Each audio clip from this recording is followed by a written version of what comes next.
Good morning, I'm Rangimarie and I'm a midwife in Australia, Brisbane.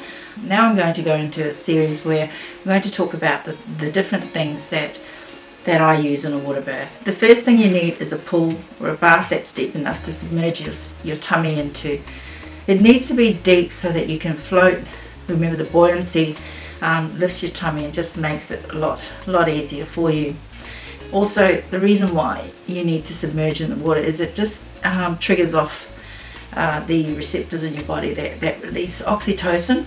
If you don't have access to your own pool, if your midwife doesn't provide one or your caregivers don't provide one, then you can hire them. Just Google birth pool in a box or Labasine birth pool.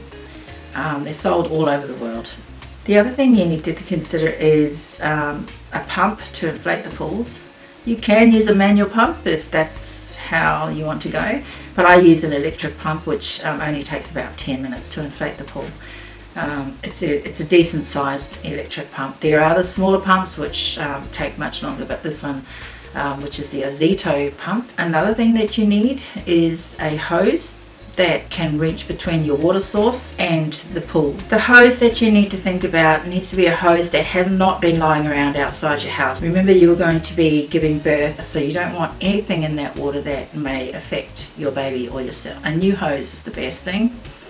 Some people suggest the food grade hose. I've seen people use both. Hose attachment, so what you're going to use to attach your hose to either your kitchen tap or your bathroom tap or whatever tap you choose to use. The other thing you need to think about is the floor. Now, these pools have an inflatable bottom, but some women don't like the feel of that air under their feet. They feel as though they're not grounded. If your pool is going to go onto a solid firm floor, timber floor or ceramic tile floor, then you need to consider putting maybe a rug underneath or a thick blanket. Some people use sleeping bags, some people use yoga mats, because you're going to be kneeling at some stage in the water. It's amazing how time passes. It can get very uncomfortable on your knees. Lots of towels. You never go amiss without lots and lots of towels. They'll get used, believe it or not, they will get used. Ask your grandparents, ask your mother, ask your aunties for all their old towels. They'll all be used, and you don't have to throw them away. That's waste. Blood washes out. It's amazing. You won't even know that you've used them. The other thing you need to consider is water, hot water,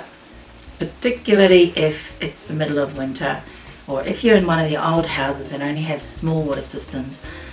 Consider whether your hot water system will be big enough to even half fill the birth pool. We have had a case where a woman was giving birth in the middle of winter and they were in a very old house and they had a very small system. We were running between the kitchen with pots of hot water trying to heat it up as quickly as possible while she was freezing in the birth pool because the water system had emptied out, but she did not want to have clothes on. She did not want to be covered, she just wanted to be in the pool. A thermometer, you need a thermometer for a pool. That's just to check that the water temperature is a good temperature. It needs to be between 36 and 37 degrees, which is normal body temperature. If the water is too hot, baby's heart rate will go up, and that's usually an indication of distress. At around about 37 weeks, we will visit a woman at her home, and then we'll talk about where she wants to place the pool and what's the best place. I recommend that it's somewhere away from the general traffic in the house. If it's a busy house with lots of people in it, definitely needs to be away from everybody else. In a spare bedroom, if you have the luxury of that, in a media room. It's good if you can think about this, because if you have your own separate allocated birthing space, it means you can start decorating it in preparation weeks before baby's due.